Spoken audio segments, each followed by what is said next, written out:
point is, the end result is the same. Duty calls. I have searched the world over for you. That is so cool. You guys all just have this really tight bond. Just call me the computer whisperer. He seemed so nice and warm. You don't want to come back to my place? The bleach smell makes me nauseous. I thought it was going to be a slow night. It's fucking fantastic. I love that sound. Can we go now?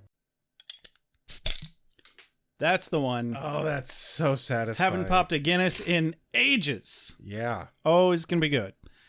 Well, welcome to Beer with Buffy, everyone. I'm Josh. And I'm Rex. Today on Beer with Buffy, we're going to be reviewing episode 14 of season 5, Crush. Oh, good. I did watch the right one. One of these days, that is not going to be a funny joke. Yeah. It's going to be I'm aware. It's going to be a fucking catastrophe. I'm aware, of these days. Which is why I have a minor moment of panic every time I sit down to watch an episode. And I'm like, okay, I got to really double check and make sure I watch the right episode because I can never fucking keep track. We have exactly two fears on this podcast. One is watching the wrong episode and then having the wrong fucking episode prepped. The other is I pause the episode for one of us to go pee and forget to restart it. Or something Or the power goes catastrophically out. happens with the recording or something along those lines. Losing an episode, essentially. Just, knocking on wood just in case. Yeah, that's not the police at the door yet.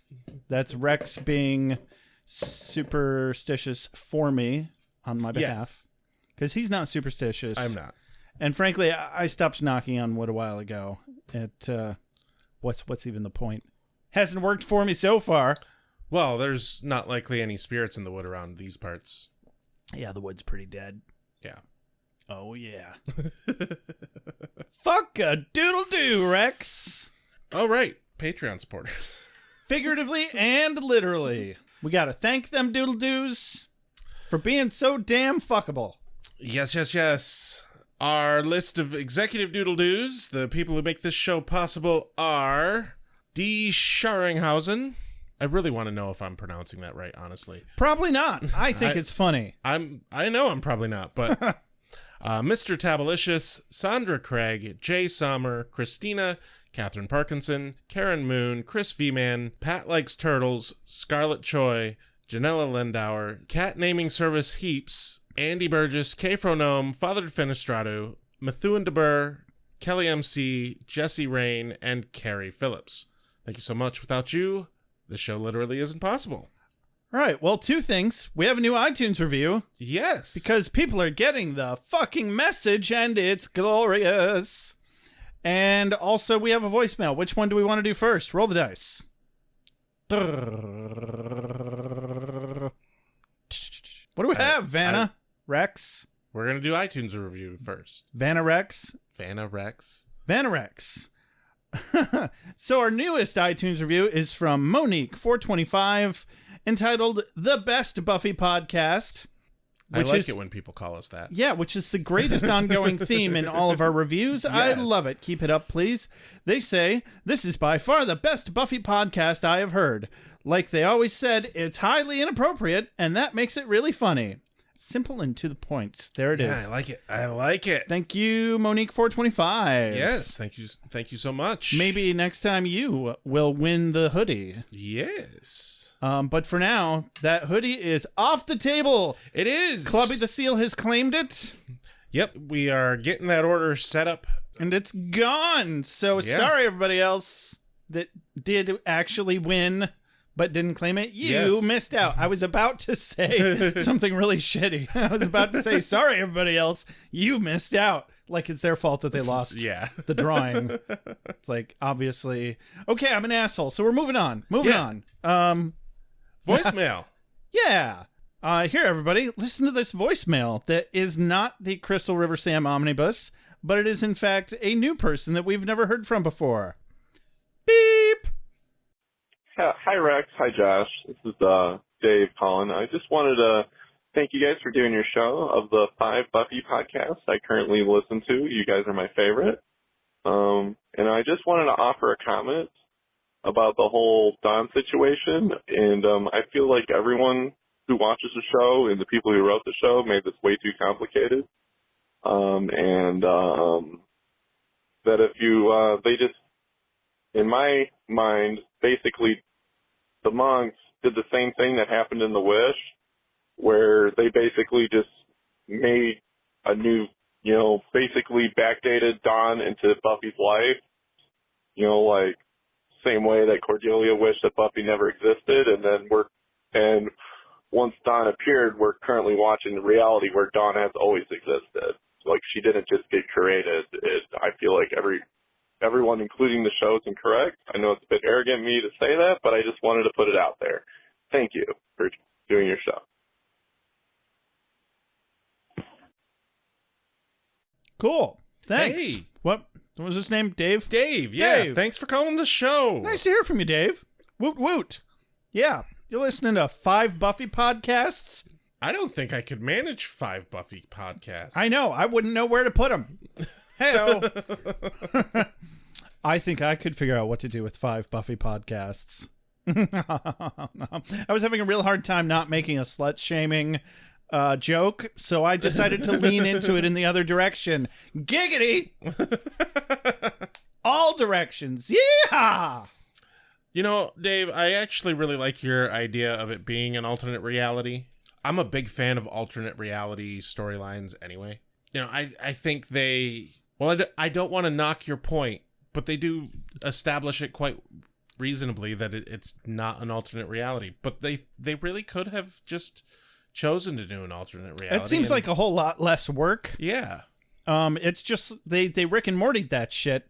Instead of going through all that work to try and design a bunch of extra memories, you simply transport the people that matter into a different reality where she did have a sister. What if? I think I got it. I know why the monks didn't do an alternate reality spell. Go on. Because Glory is trapped in this reality.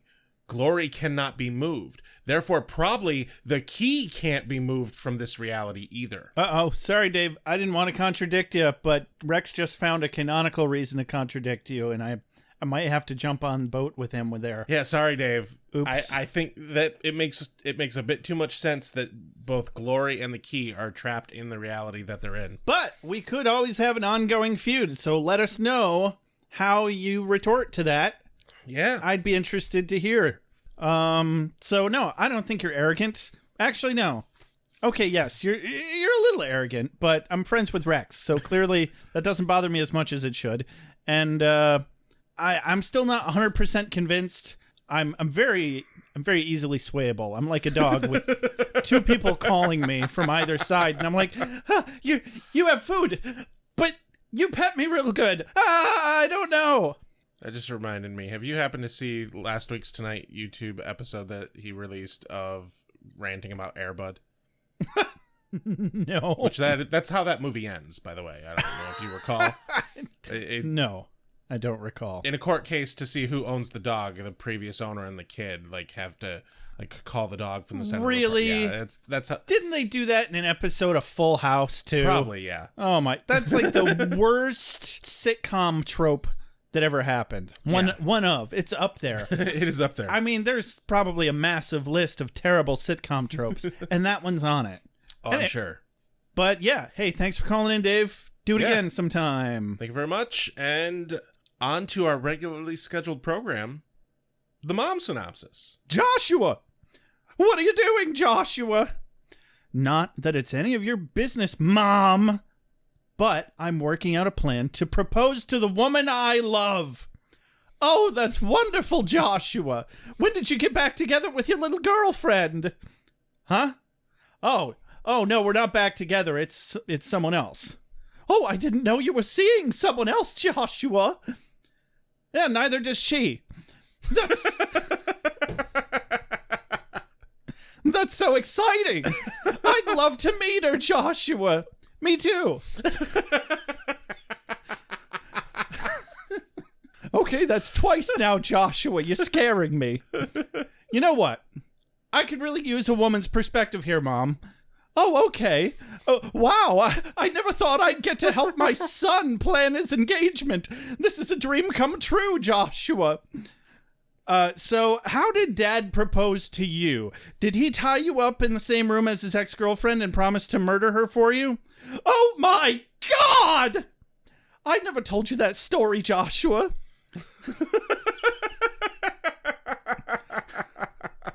Well,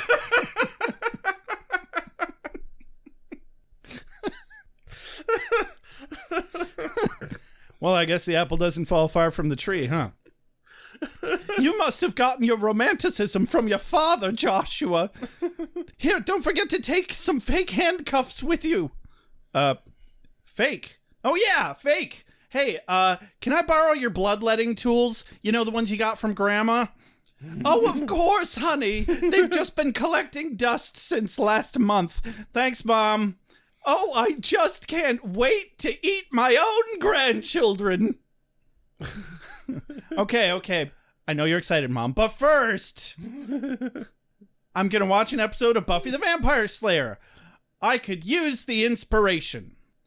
Oh my God, this is amazing. Because in this episode, it looks like the Scoobies are just trying to get some much needed rest and relaxation, blow off some steam, as it were. But there's trouble in paradise when a train rolls in with 6 dead people on it. As Buffy tries to solve this murder mystery, she's even more overwhelmed by learning from Dawn, who's making a habit of hanging out with Spike, that Spike is absolutely in love with Buffy. Buffy tries to shut him down, but is too flabbergasted to be positive later that she made things crystal clear that it can never happen. Meanwhile, Spike reunites with Drusilla, who's back in town, much to Harmony's dismay. Spike and Drusilla go hunting at the Bronze, and then Spike catches Buffy searching for him in his lair. Drew knocks out Buffy, Spike knocks out Drew, and Spike tries to win over Buffy by offering to sacrifice his previous greatest love for her. But hell hath no fury like a Harmony scorned, because Harmony causes the distraction needed for shit to hit the fan. Drew and Harmony walk out on Spike cold turkey, Buffy wallops him across the room and locks him out of her house. The end.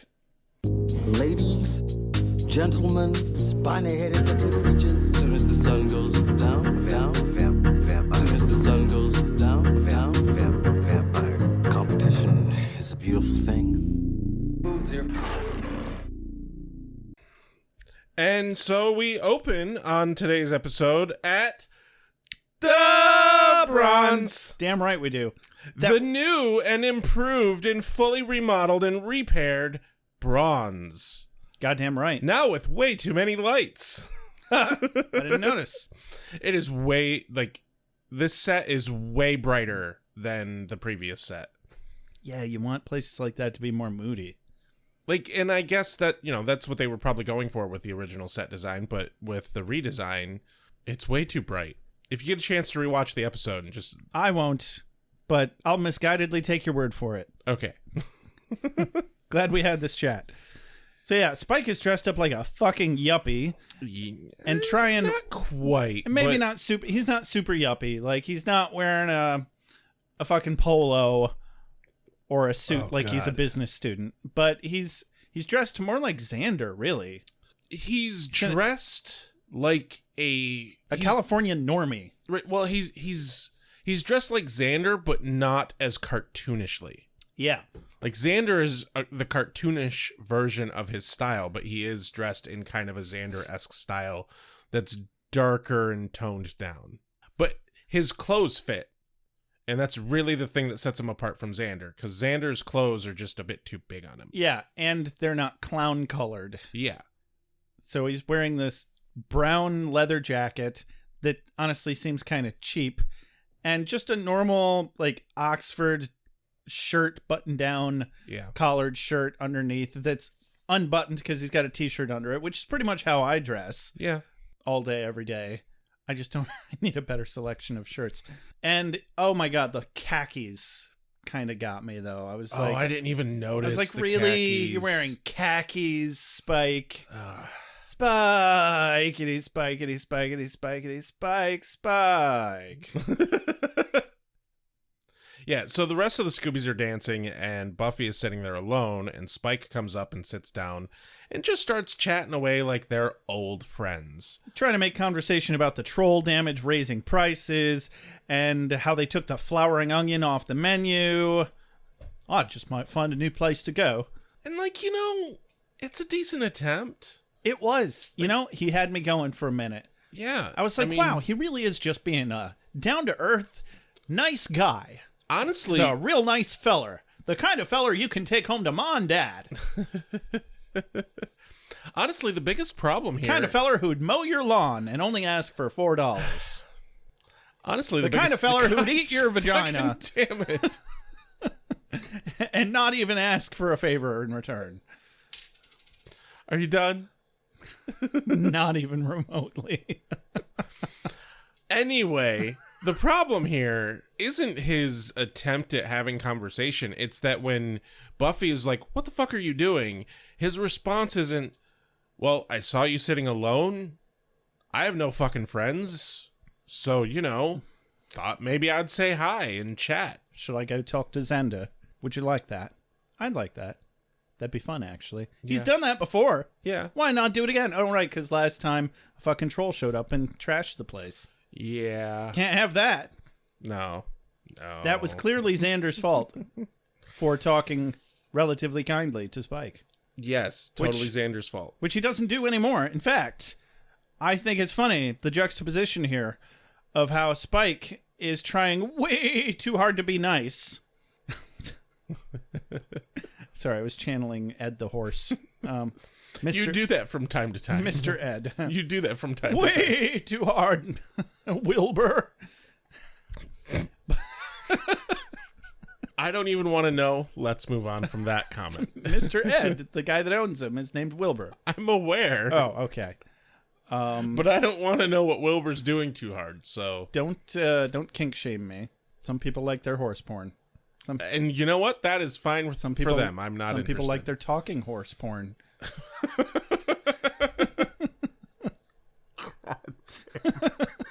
And I might be one of them, Rex. So why don't you tread lightly? All right? Okie doke. Anyway, juxtaposition, because Xander's trying way not too hard to walk up and be a fucking douche, but it's to Spike, so it's okay. I mean, yeah. I think from a viewer standpoint, you know, I can imagine a lot of people being like, oh, why is everyone being so mean to Spike? And it's like, because Spike is an evil dude. Right? Like, he is a bad guy.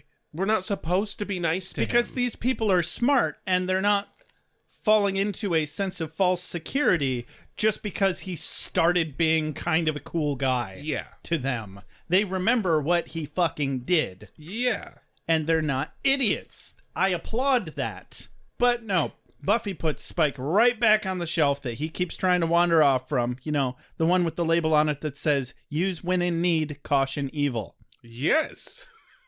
Which she is not shy about. That is exactly how she labels him. I want that on a sticker. Caution evil, yes.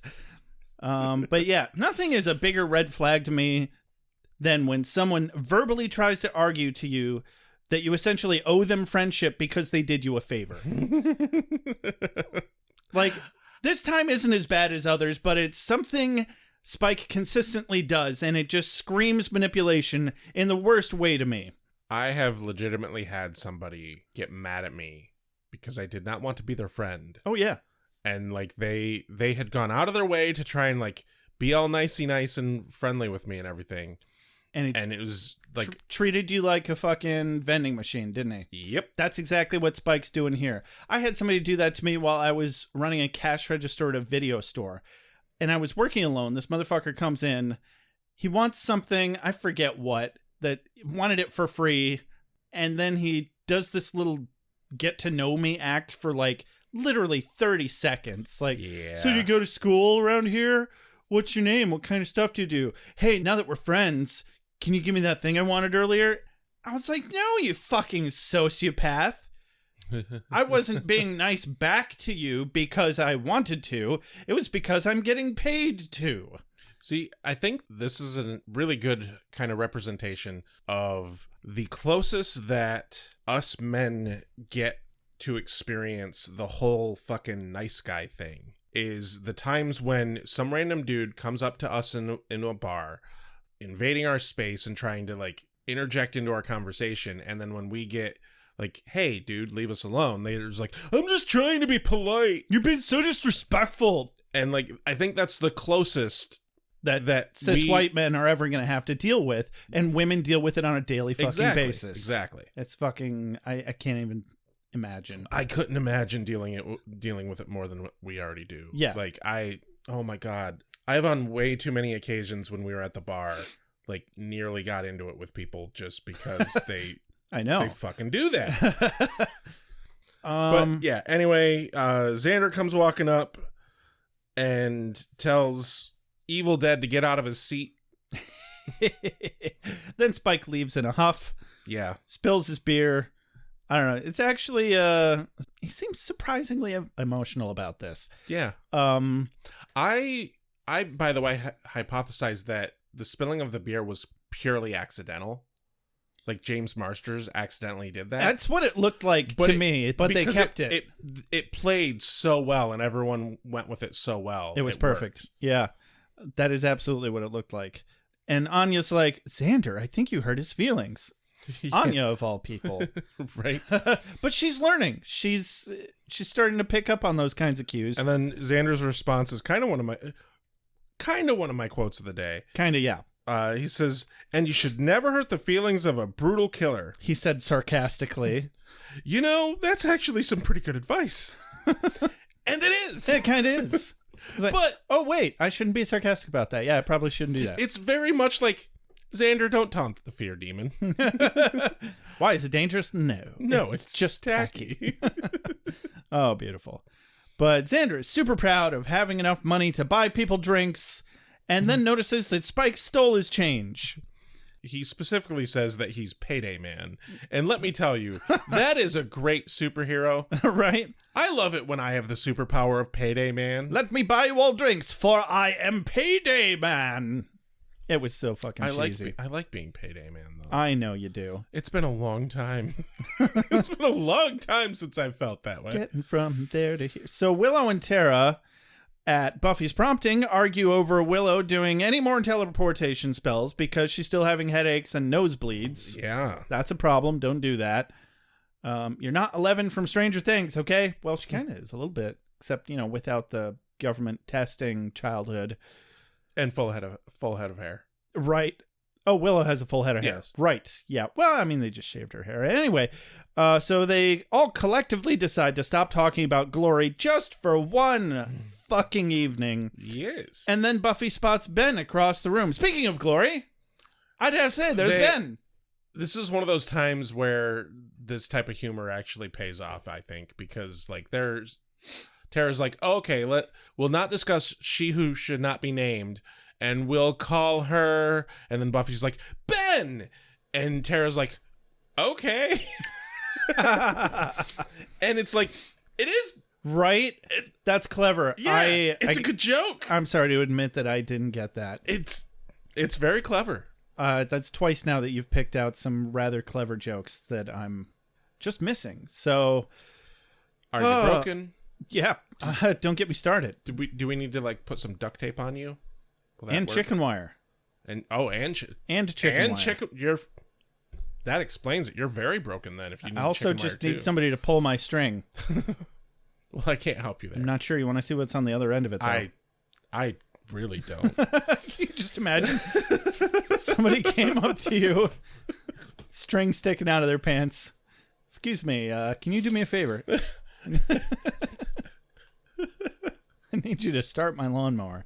I think if someone's like, hey, can you pull my string? I would look at them and be like, no, I cannot. I can find someone to pull your string. I will pay somebody to pull your string. I want to know what happens. Just don't want to be the one to do it. Now, then you have to ask, okay, are we talking lightly or chainsaw? Fucking chainsaw. Always chainsaw. They shouldn't have asked somebody that's not a doctor if there was danger involved. I'm assuming there's either anal beads on the other end of this string or that they swallowed some tinsel. Either way, there's some poop coming out. Oh my god. Okay. Yeah, so anyway, Possibly some extruded Buffy anus. goes and talks to Ben to thank him for helping Dawn. You can tell he is terrified that she knows something more. Yes, visibly. But nope, she doesn't. And, they start chatting and flirting. He makes some charming, witty repartee over having more outfits than just scrubs, because she's never seen him in anything but scrubs. They have a decent amount of chemistry, I think. Oh, I think so, yeah. I really want them to get together. Something tells me it's kind of doomed from the start, though. Yeah, with the whole, him partially being an evil god that wants to kill her and her sister. What are you going to do? I mean, I'm not saying it's a no, but it is going to be one hell of a hurdle to start a relationship. Well, if this guy wants to fight with weapons, I've got it covered from A to Z. From axe to the other axe. I'm fairly certain I said no interruptions. Cut back to Xander arguing with Spike about working hard for his money. Spike argues back that stealing is also hard work. He's not incorrect. Spike is clearly distracted either by Buffy or by Ben, probably because Buffy is talking to any man whatsoever that isn't him. No, this is my actual quote of the day from this scene is Spike's response to Xander. Yeah. Because Xander's like, well, the point is I work very hard for it. And Spike's like, oh, you're saying I didn't work hard for it? And Xander's like, no, you stole it. And then the quote is Spike replying with, and you're making it very hard work. Exactly. Yeah, that was a good one. But yeah, he sees Ben and Buffy laughing and having a gay old time.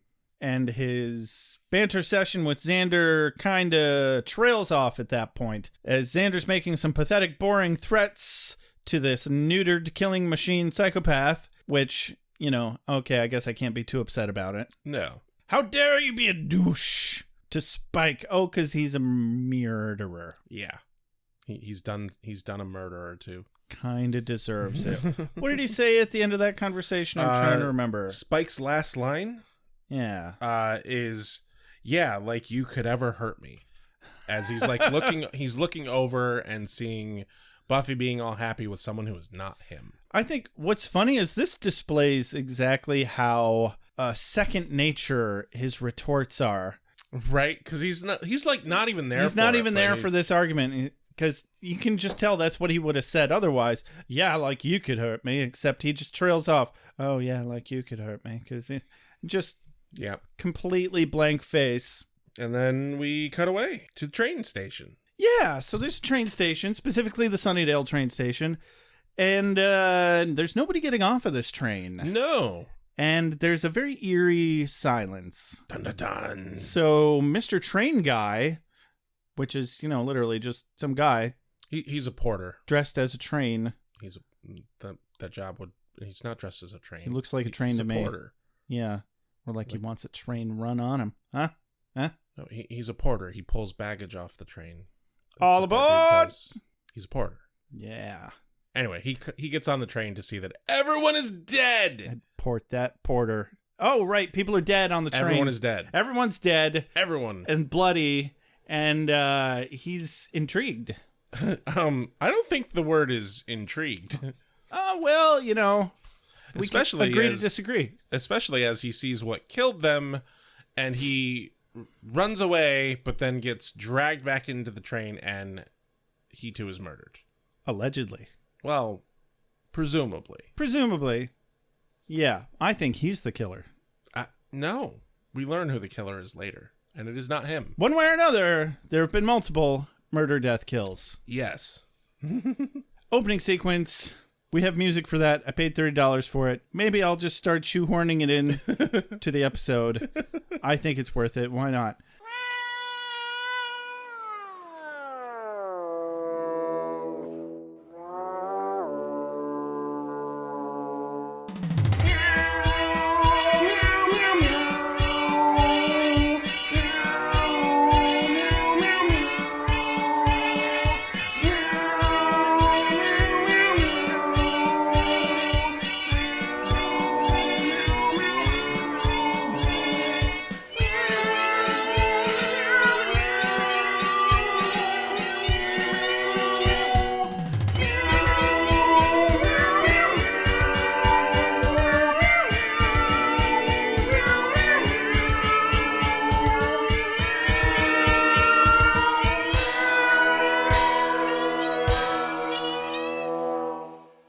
cut to Buffy's house. Giles, Dawn, and Joyce are at home as Buffy returns from the club. She returns from painting the town red. Not literally, unfortunately, but I imagine someone will at least paint the town with blood at some point, which really... We really haven't gotten that in a while, It's going to be more of a brown burgundy when it dries, but damn it, it's going to be gloriously red while it's fresh. That's the thing with painting things with blood, is you got to keep it wet. It changes color when it dries. Or at least you need to keep in mind what it's going to look like when it dries. Joyce asks Buffy if she had fun, and I really don't know how she's able to respond truthfully with, yeah, actually I did. Not because it's not true, because clearly she did have fun and is telling the truth, but personally, when I get home and my mom asks me if I had fun, I just shut down and close off reflexively, and my mind starts screaming, mind your own fucking business! Josh... It's probably just me and people with too much childhood trauma and bad relationships with their parents. I know. Yes, exactly that. Probably. Joyce is considerably less toxic of a parent than I happen to know that yours is. Yes, probably. Anyway, but Joyce does admit to not feeling particularly safe with Buffy not there, even though, Giles is here to protect them, but even he can admit that, Glory's a god, not shit I can do. Oh, yeah. Giles, very emotionally intelligent man. He's like, no, it's fine. I couldn't take Glory. What do you mean? I'd be dead too. This is just volunteering to also die. No, Joyce, you're right to not feel safe with me. Matter of fact, I'm never coming over here again. You know what? I'm going to actively start being dangerous towards you just to make sure that you feel the right way. Let's do this. Giles fanfiction. We got this. So, Joyce did try to backpedal and save Giles' pride by lying and saying she felt better knowing he was there. But like we said, he admits he's no replacement for a Slayer. I bet he could really rock some leather pants, though. I mean, we've seen him as Ripper. Did he wear leather pants? I don't think he did. He had a leather jacket, but, he can also... He was... Yeah. Well, he basically just turned into a greaser. But greasers wear very tight jeans. So, they do. Or close-fitting. Anyway. Why I'm pretty sure he could rock the leather pants. I bet he could. He played Frankenfurter. Of course he could. Exactly. As he's leaving, Buffy kind of stops him at the door and asks his advice about Dawn. And this is one of those moments where it's like, maybe you should step outside and have this conversation and not at the door where they're 5 feet away. Yeah, remember how this whole problem started in the first place? Jesus Christ. But Giles's advice is... They didn't want to have to light a whole different scene, and I get that. Yeah. But Giles's advice is pretty sound, he says to treat Dawn like normal because, that's what she fucking needs things to be. Absolutely. It made perfect sense to me. And, I think the first time I heard this advice was regarding dogs. When there's a thunderstorm or something. Yeah. It's a lot of people's instincts are to cuddle the dog and go, oh, it's okay, baby, it's okay. And all the dog reads is that you are acting differently while they are scared, which makes them go, oh shit, I'm correct. This is something to be scared about. Yeah. So don't fucking do it. Just act normal. Do what you would normally do. Try to play with them or just watch TV, talk normally. Yeah. And Buffy takes this advice in stride. As she immediately turns around and is like, Dawn! I think she's relieved. You stole my shit! She's relieved, actually. Dawn, where the fuck did my sweater go? She's like, thank God. I can yell at my sister again. Ugh. It's been a whole week, and I'm so backed up. It's been so difficult. You need to take more fiber, Buffy. Yeah, Buffy turns to Dawn. She's like, what the fuck did you do with my blue cashmere sweater? And Dawn's like, nothing. I didn't touch your stupid sweater. And I believed her. And it's a good thing I did, because cut to Spike's lair. Where he has her sweater. Spike definitely has a blue cashmere sweater. We don't know that it's Buffy's. No, we know that it's Yeah, Buffy's. it's Buffy's. It literally had a tag that was labeled property of Buffy the Vampire Slayer. No, not really, but it's too much of a coincidence. He's a creepy stalker. He's stealing her goddamn sweaters. We've seen him do it before. Yep. And then he just huffed it right in front of, who was it? Riley? Xander? Joyce? Who was it that caught him? I want to say it was. I thought it was Riley too. Yeah, I think it was Riley. Excuse me, I noticed you're huffing my girlfriend's clothing. I too enjoy huffing my girlfriend's clothing.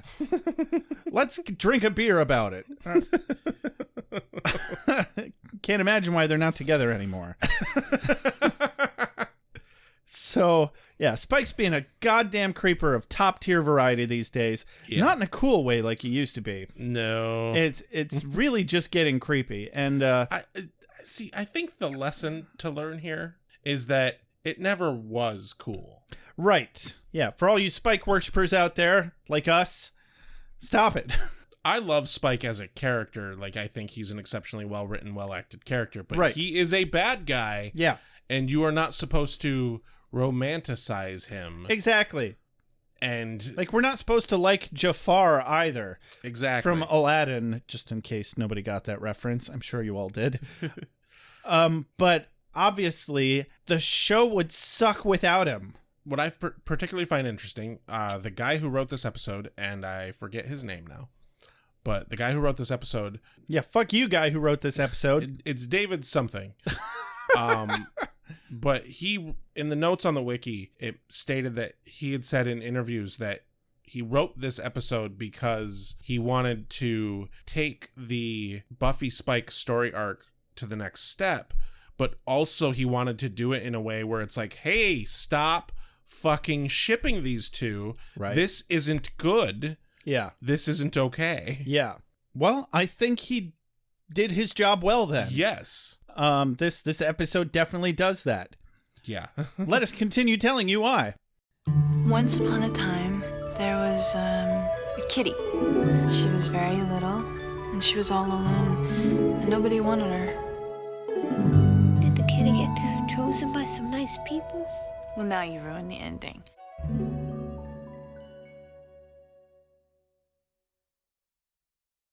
Spike's huffing a sweater.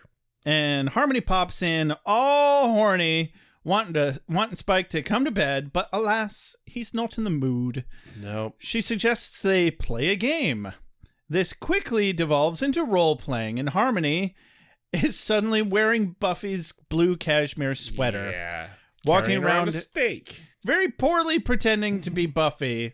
She's like doing, everybody does an impression of the crocodile hunter. That's how I felt about her impression of Buffy. Yeah. Oi, crikey, I'm gonna get ye, you little alligator. Only it was Buffy. I've got a steak and I'm hunting bad vampires and they're gonna get stabbed with my steak. But that's all it takes. That is doing it for Spike, and he tackles the fuck out of her. And they cut away. But we know where that went. Spike is not pretending to want to fuck the Slayer. It seems like not too long ago that he was in bed with Harmony while fantasizing about fucking Buffy. Definitely advancing the storyline. Also problematic dynamic in their relationship. Oh, absolutely. It's always been extremely abusive between him and Harmony from the very beginning. Honestly, I forgot that Harmony was even still in the picture here. Yeah, I mean, the last few times we've seen Spike, Harmony was nowhere to be seen. He hasn't been spending a lot of time in the tunnels that we've seen. Right. But she doesn't normally hang out with him upstairs. And that's where Buffy normally talks to him. So, she's a strong, independent woman. She's got other things to do, probably. Sure. Well, she can kill things, so, Right? Yeah. She's out bringing home the bacon while he's out just being a fluffy little loser with a chip in his head. Just raking in all that. I'm not going to finish that sentence. Yeah, good call. All right. Cut to the college the next day, where Tara, Willow, and Buffy are walking and discussing The Hunchback of Notre Dame. Hey, you pronounced it correctly. I've also read the book. Cool. I haven't. You're probably okay with that. Like, Yeah, I know I am. Yeah. I actually got a string of Christmas lights as a Christmas gift one time, but the lights had little covers that looked like the cartoon gargoyles from the Disney movie. God. And I had never actually even seen the Disney movie, and I am terrible at pretending that I like gifts that I don't like. There was a lot of strife between me and my stepmom over that kind of shit. After Willow and Tara finish discussing The Hunchback of Notre Dame, they ask Buffy what her opinion is, and she really liked the singing gargoyles. Yes. So we don't even agree with her, but that's fine. But she was just fucking around. Not really. She's just one funny bitch. No, one of the things I particularly like about this scene, though, is because Willow's talking about how she wishes that Quasimodo could have ended up with Esmeralda. But Tara points out, no, that isn't possible because he didn't actually love her. His love was selfish, short-sighted, and it's a complete 100% reflection of how Spike is in this episode. What? They did an analog of the episode and compared it to another classical story? Yes. Neat. That's like clever or something. It is, in fact. Also, if you've never read The Hunchback of Notre Dame, Quasimodo is not the protagonist of that story. Yeah. Granted, he's not the antagonist of that story, but he's not a good person either. Like, he is way, way super loyal to Frollo. Also, Esmeralda isn't actually a gypsy. She was kidnapped by the gypsies. She was a French girl who was raised as a gypsy and is like 14 in the story and dies at the end. Oh my God. She's hung. Wow. Yeah. That is some classic literature for you right there. Oh, yeah. If you ever thought you wanted to live in the past, no, you don't. You know, I've occasionally said, I wish I'd lived in the 70s. No, I don't. No. It almost makes me want to cut some boomers some slack to think about it, really. Almost. That ain't happening. Anyway, Notre Dame over, Buffy snatches the newspaper out of some random asshole's hands and reads the headline. 6 found murdered on a train at Sunnydale Station. Yes. Man, that wasn't a very full train. Last train I was on was fucking packed to the gills. Yeah. But hey, it happens sometimes. It's fine. Actually, the last train I was on was only a couple of people, but it was also like the latest train from Chicago to Detroit. Yeah, sometimes they're packed at peak hours and then they trail off from there. And this one looked like it arrived fairly late. Well, and it had to have because it was a vampire on the train. Right, exactly. Cut to Spike's crypt, where he's coming out of the hole in the ground that is below his crypt. The tunnel's hatch. To discover that Dawn is there. And he tries to tell her to go home, but then I get a quote of the day here. And there's a little exchange. Spike says, well, you can't bloody well stay here. Why not? Because I've got things to do. Dawn does not look convinced. Bad, evil things. And the line goes on, but that was my quote. Bad, evil things. It was funny. So honestly, her response should have been something along the lines of like, oh, what? You got to watch Passions? Right, exactly. And then he makes the mistake of calling her a child. She takes exception to that. And she points out she's not human. He quips that he used to be, but he got over it.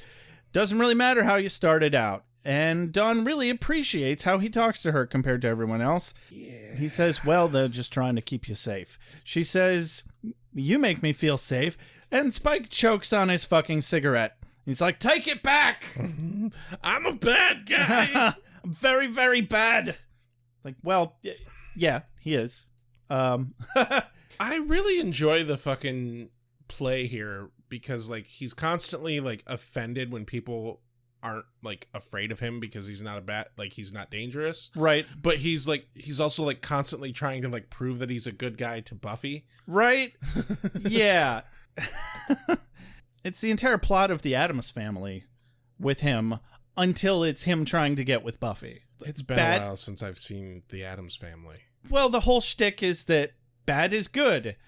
They're, everything that normal society likes is inverted, and that's them. Oh, right, yeah. They're dark, gothic. Even the box description on the actual Addams Family movie describes them as a family of ghouls. Oh. Which, yeah, Yeah, ghouls. Yeah. Okay. I've always wondered, are they immortal? They're really just human, and they're just fucking weird.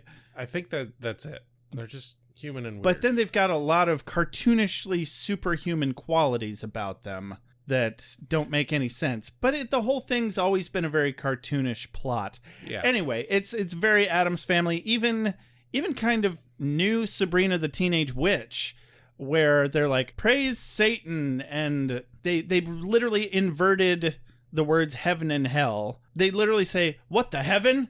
In that show. Oh, really? It's so cheesy. But then one of the biggest evil bad guys in the first couple of seasons is Satan. I'm like, I thought you worshipped him. What's the deal here? I couldn't get into that damn show. Every time you try to do that inverted morality thing, you just get the Addams Family effect, and that's what we have with Spike here. I can kind of see that. Because you can't keep it up. There is still very clearly an actual good and an actual bad, and they conflict with each other. Yeah. So Dawn explains that she feels safe around him because he has superpowers, which I guess she's just referring to his super strength as a vampire. Yeah. And Buffy worries about what she's going to do if Spike ever gets the chip out of his head. And Spike absolutely loves to hear things about Buffy that are also about himself. Yes. So he gets comfy. Yeah. And stops trying to Dawn is outright playing him here because she knows the deal. Oh, she picked up on a while ago that he is head over heels for Buffy. And so, yeah, she's like, hey, I'm going to do this and leverage time here, and I'm going to get to hang out with Spike. Awesome. Right. Because she's a tween. Yeah. Well, I guess 14 is just the other side of tween. She's officially a teen. Yeah. I want to say. I think 13 is really the legitimate end of tween. I'd say 10 to 13. Yeah, I have no idea. Like, it wasn't a word I heard when I was that age, so. Trust me, I'm gonna go with 10 to 13. If anybody wants to fight me on that, bring it on. That feels right. That sounds right. Yeah, like definitely. The logic tracks. Yeah, definitely, yeah. So we got back to Buffy's house, where Buffy's returning home from school to find Joyce worried about Dawn because Dawn is gone and didn't come home from school. And she heard the news about the train station murders. Buffy assures her it's not glory, it's just good old-fashioned other kinds of mass murderers. Yeah. Joyce is relieved because this is a family of sociopaths. Yes. And Buffy just goes to look for her sociopath sister. And everything's normal and good. Yeah. At least our definition of good. That's good, right? Yes. Oh, they're just sociopaths. Everything's fine. Everything's fine. Exactly. Cut to Spike's crypt. Where Spike is telling Dawn a story about murder. About how he murdered a whole family, Yeah. which I think completely qualifies this story as family friendly. Hard air quotes. And then Buffy breaks down the door with an 11,000-pound glass jar full of sugary red dye number 5, a little bit of beaver butthole flavoring, who has a habit of saying, "Oh yeah," when it accomplishes destruction of property. I thought we've debunked the beaver butthole flavoring thing. We did. That didn't doesn't we mean I talk about can't that? use it in a fucking Kool-Aid Man joke. Okay. Fuck you. I'm just making sure that I remember that we did actually talk about that. Just making sure you're all getting the facts right on my Kool-Aid Man jokes here, everybody. Don't get any of that mixed up now. Oh, did you actually see the thing that showed that he is the jar and not the Kool-Aid? Yes, that's where I got the 11,000 pounds from. Okay, yeah. I'm pretty sure it's on our Facebook page. Yeah, I think it was in the Facebook group. I Because can't remember who shared it, though. I still scroll past it regularly, and it's mostly in my brain now. I'm going to look at it again because I want to say it was 11,000 pounds is just the glass jug. Yes. I'm not in your room. I'm in the hallway. The hallway doesn't belong to you. Mom, I can stand in the hallway, right? My friend Sharon's older brother knows a girl who died because she choked on her boyfriend's tongue. So Dawn wants to hear the rest of Spike's story. Yeah. Because before Buffy so rudely interrupted, he was just about to say something about this little girl that was hidden in a coal bin. Buffy says, "Sure. Okay, Dawn. Dawn, okay. Yeah. Yeah, let's hear the rest of this completely appropriate, 100% family-friendly story that Spike, the psychopathic, soulless murderer, was just telling you. And Spike decides that maybe he needs to tell the Disney version of his story as well. Right, yeah. So I knew the girl was in the coal bin, so I rip it open, very violent, haul her out of there, and then I give her to a good family in a nice home where they never even mean to her and didn't lock her in a coal bin. So Dawn, the little sociopath that we've established that she is, yeah, apple doesn't fall far from the tree. No, it does super not. Disappointed with this anticlimactic turn of events. In her delivery of the line that she gives, you can't tell if she can tell that this was a bullshit ending. Right? Like you honestly, you can't Buffy, even take a guess. Buffy didn't go for it, and she didn't even hear the rest of the story. Right. Dawn's delivery is totally like, she just thinks that's how the story ended. I think Dawn is still a little gullible. Yeah. Well, weren't we all at that age? Especially if it's an older person that you look up to. Yeah. Honestly, I think she's perfectly well within her rights to think that Spike is an okay guy. Buffy literally left her there to keep her safe with her mother one time. Yeah. Why wouldn't she think that Spike's cool? I mean, her having a crush on Spike is completely and totally Buffy's fault.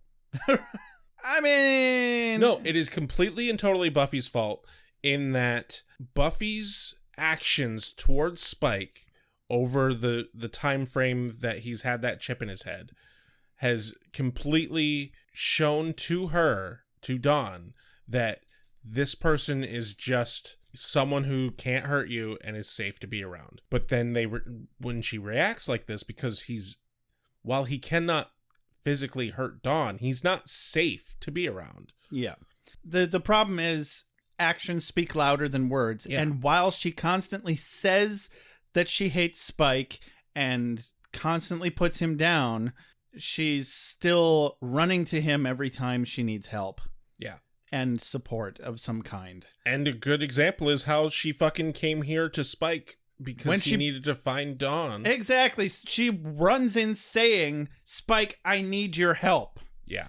Not, Spike, where the fuck is my sister? So, yeah, case in point. Yeah. Anyway, Spike says he was just about to send her home because he knew she'd be fretting, as he says. But Buffy gives no shits and fucks off with Dawn. Cut outside to the cemetery.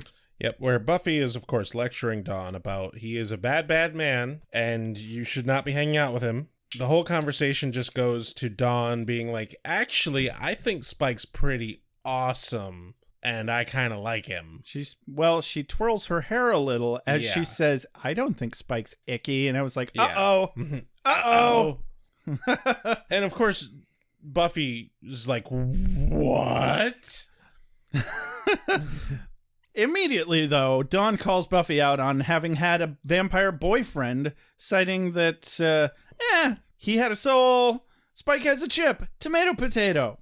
And I'm like, sorry, Dawn, Spike might be hot, but he is being kind of icky. Yeah. Not towards Dawn. No, not towards He's Dawn. being super cool towards Dawn. Yeah. That's really the only part of Dawn that's really being handled properly. Right? is her relationship with Spike. He's like the big brother that she always needed. He's the only one that's honest to her completely. Actually, yeah. Oh my God. which that makes sense as to why she would get a crush on him, because like absolutely.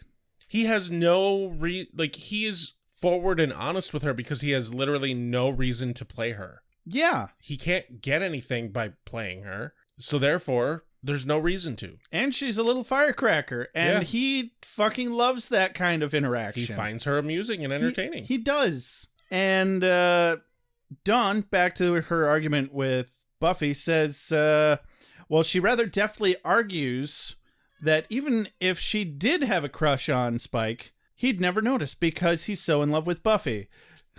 To which, now, if this were an anime, Buffy's ghost would have just left her body. And she might need to... I'm out! See ya! She might need to send out a search party for her jaw and call the bomb squad for her brain. Fuck, at this point you need a geologist for that jaw. It hit the floor and kept going. You need a fucking paleontologist.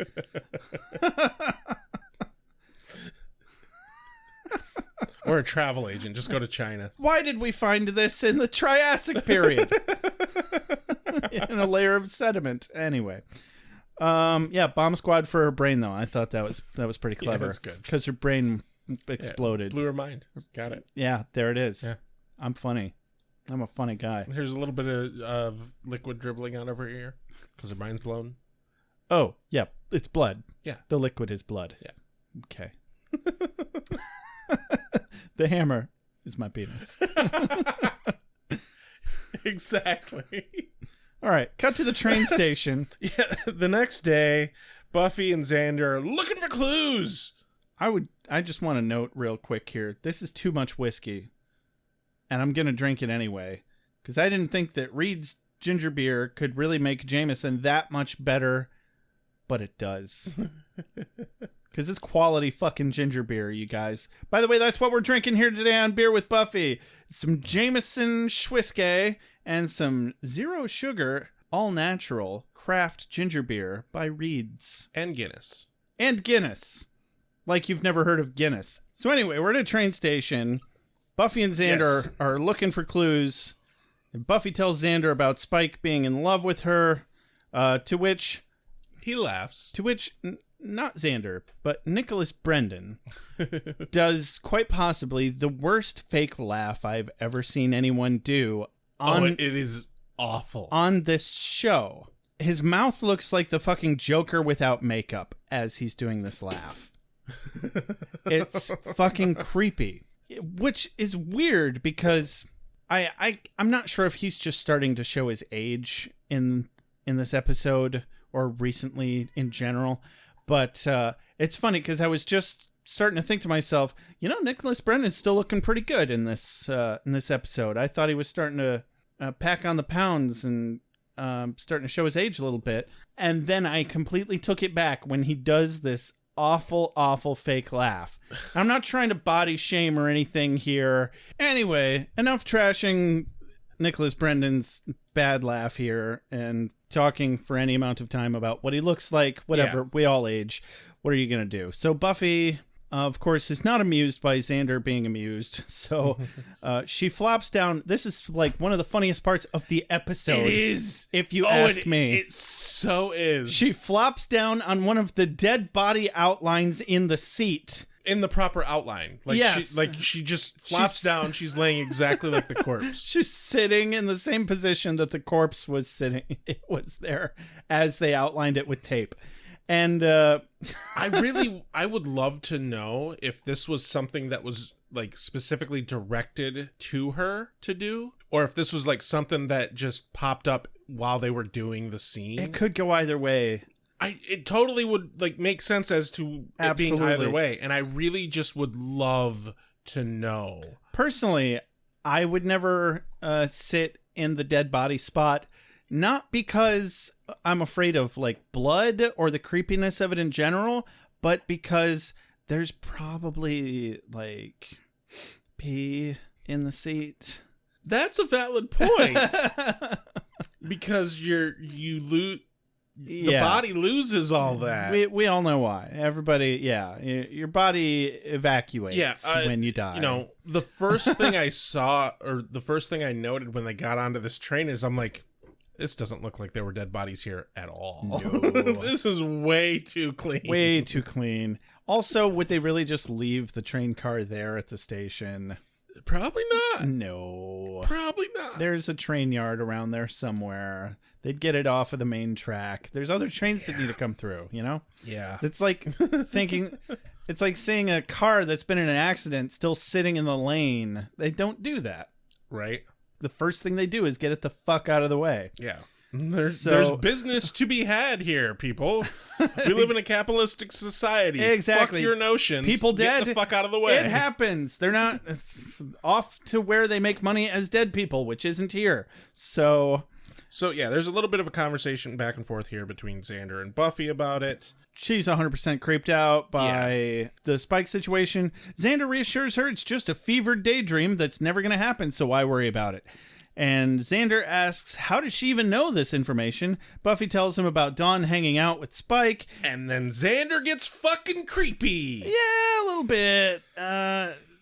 She thinks Dawn has a crush on Spike, and speaking of creepy, Xander gets way too upset that a 14-year-old also has inappropriate feelings for another inappropriately older man.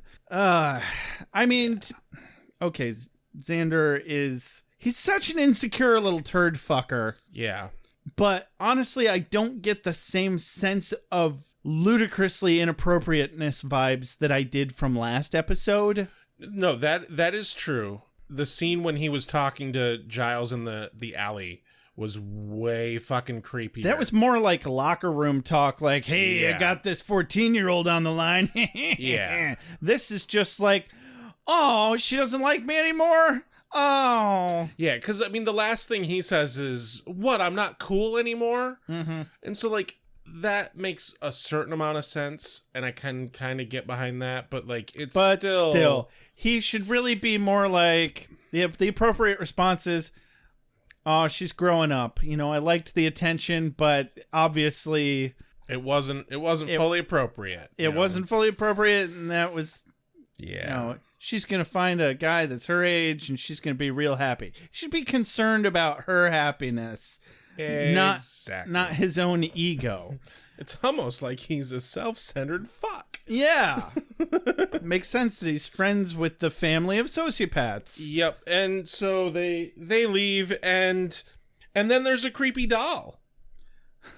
Another creepy doll that always follows you. Exactly where my brain went. Jonathan Colton, look it up.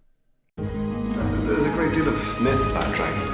I imagine the trick to defeating him lies in separating the fact from the fiction. What kind of an unholy creature fancies cheap, tasteless statuary? Yeah, really, just back to the inappropriate Xander thing. The main issue is the frequency of inappropriate references to an underage girl across the board. Yeah. That is the disturbing part. Not really this Xander thing in particular. Last episode, that was a huge one, but anyway, moving on. So they leave the train, creepy doll, which they completely missed, and it absolutely never comes back around this episode. Nope. Which bothers the fuck out of me. Well, the only reason that, it hints at Drew. That's why. I guess, kind of. I forgot that she was into dolls. Yeah. It makes sense. At one point in time, she had a whole fucking room full of dolls, and it makes sense after the fact, but it wasn't something, and I guess for the Uber fan, they're going to go, that's Drusilla's doll, but it went right over my head. But no, probably actually a very good clue. I still just wish that they had spelled it out a little more later in the episode, because we still had to kind of piece that together ourselves later, that, that's what the doll was about. Yeah. Instead of just kind of letting it flap in the breeze. But that's the difference between, it doesn't make it bad writing, you know? No. Just like Morrowind isn't a poorly designed game because there was no map marker. I will always forever come back to that example. Yeah. It works for so many different things. It made it more engaging that I had to figure shit out for myself, you know? Yeah. And this is arguably one of those things. No, I'm perfectly fine with them not fucking handing it to us on a platter. Yeah. They do that way too much.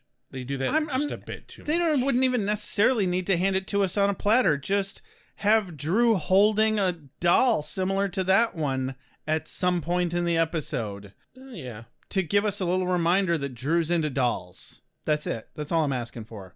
I'm not asking for them to make it a main plot point.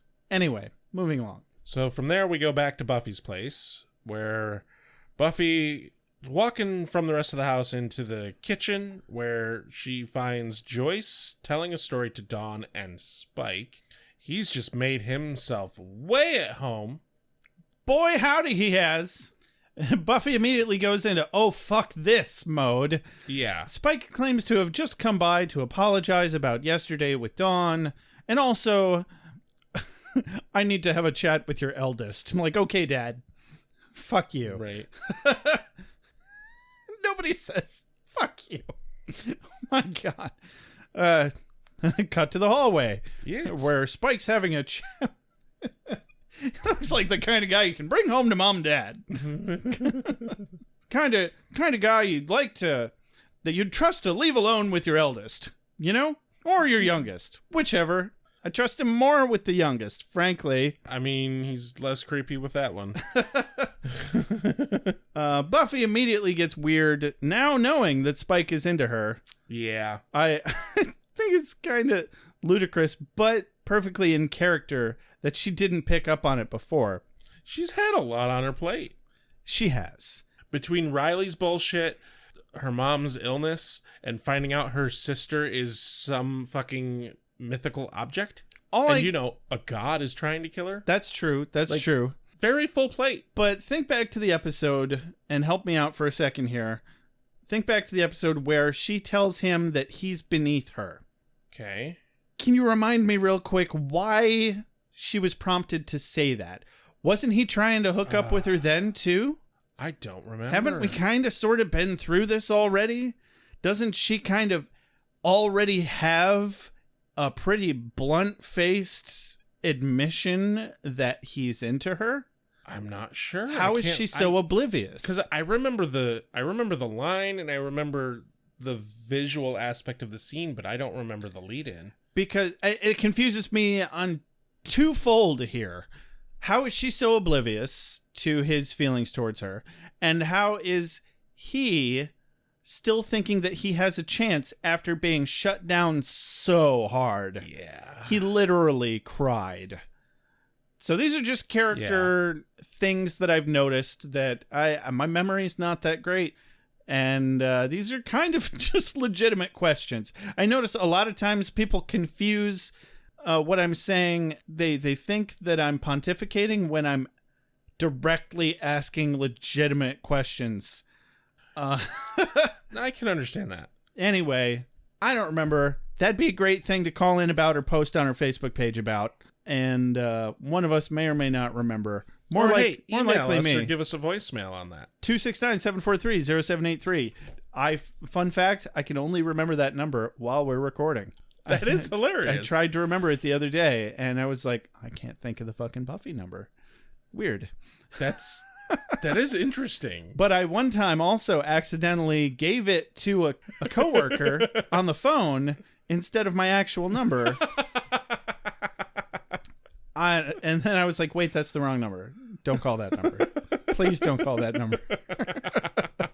I'd like to keep this job. Yeah. I think the school district would have some questions for you.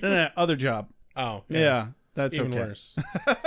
No, the school system is definitely more delicate. Yeah. In that regard. But neither of them are delicate at all. Moving along.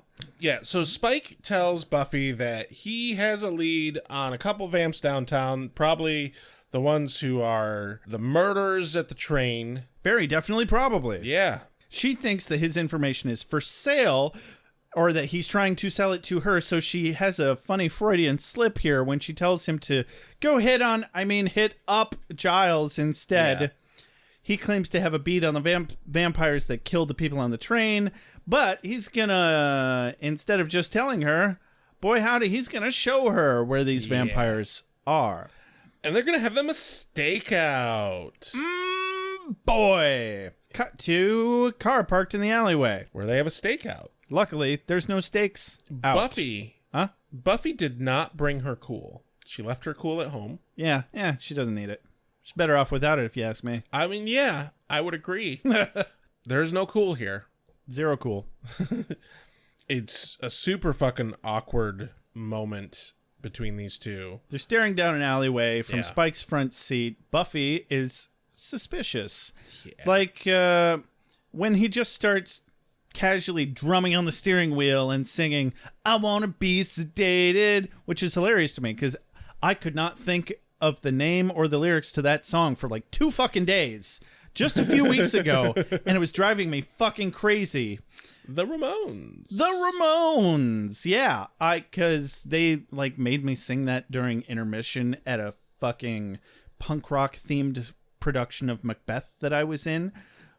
That's the only time you're allowed to say the name of that show, by the way, is in reference to an actual production. Oh. Or... And then, other than that, it's the Scottish play? The Scottish right? play. Yeah, That's Scottish correct. Play. I'm not an actor, so I'm just going to say Macbeth. All right. Well, you're going to be the death of all of us. You know. You're going to be the Mac death of all of us. Huh? Nothing? Nobody? Dust. Anyway, there's a little bit of humor as he's like getting in his glove box to get out some bourbon. She thinks he's about to grab her. Yeah. And then he takes a swig from it and he offers it to her. And that's even worse than if he was going to grab her, because at least she could deal with him grabbing her very easily. Yeah. By breaking his wrist. arm off. Yes, correct. And then probably beating him with it. Yeah, absolutely. That's the next go-to. Really for her. thought you were going to say beating him off, and I was like, that's not where this episode's going, Rex. No, that definitely not. Yeah, why I got to take it to the sexy place, Rex? You haven't asked me that in a while. I haven't. I guess I haven't been taking it to the sexy place Not near really. as much recently. No. I'm sorry, listeners. I might be maturing. No, you've just been going in a more gross direction. Oh, thank God. Like, you've had a lot more poop jokes. Huh. Actually. I'm actually devolving. Yeah. That's excellent news. I'm glad we had this conversation. Anyway, the vamps show up, and so they head on inside to wreak some havoc. Because they want some popcorn, too. And to find out if they have any old CDs of the Ramones, which this guy is looking through. Oh, my God. This... Yeah, these guys live in the 90s. Yeah, this is eternity, guys. Making popcorn, living in a hovel nest, looking through some old CDs in the 90s. Their life isn't that different from Spike's if you think about it. God knows how old these guys are as vampires.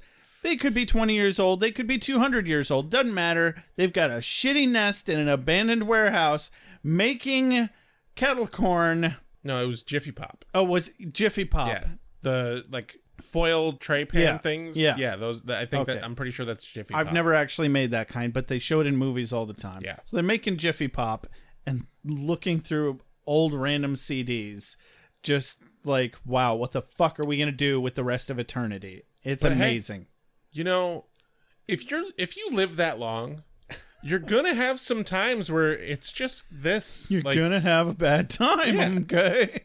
Like, you might have some times where you're the big bad and, living it up. But then sometimes, You're just gonna make some Jiffy Pop. Yeah. Yeah. You know what? It is damned lucky for vampires in this universe that they can eat regular food. Yeah. Otherwise, if all you got is blood, I hope you got other ways to keep yourself busy. Yeah.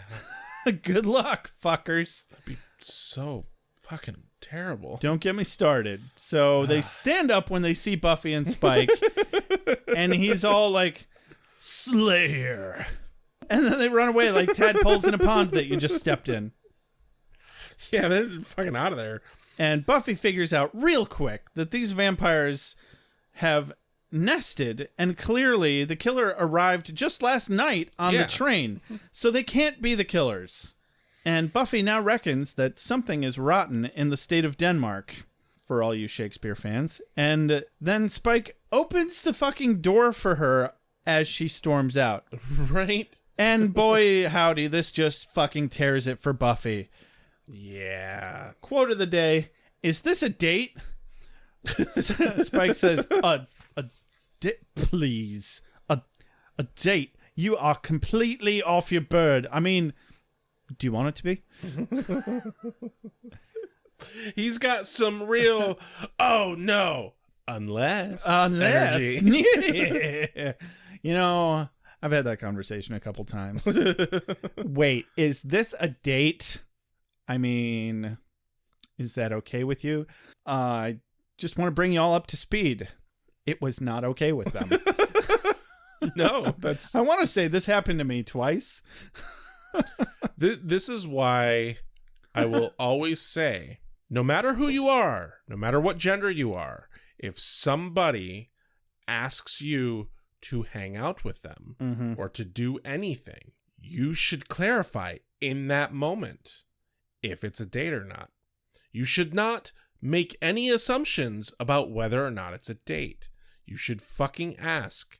If someone's like, hey, do you want to go see this movie? I don't know. I think that would have made a lot of my friendships really weird right out of the gate. Like if I had asked you if it was a date the first time that we hung out that wasn't the coffee shop. Well, okay. Like, obviously, we had no, like, romantic interest in each other. Obviously. But, like... You're saying specifically that we should not make any assumptions. What I'm saying is... some assumptions you can make where it's like if a person is just obviously not into your gender, then yeah, you can just be like, hey, do you want to go hang out? I get what you're saying. I'm just being a stickler. But the point is, if there is a possibility that it could be construed as a date, just clarify that up front. That's good advice. Sound advice. Use your best judgment, though.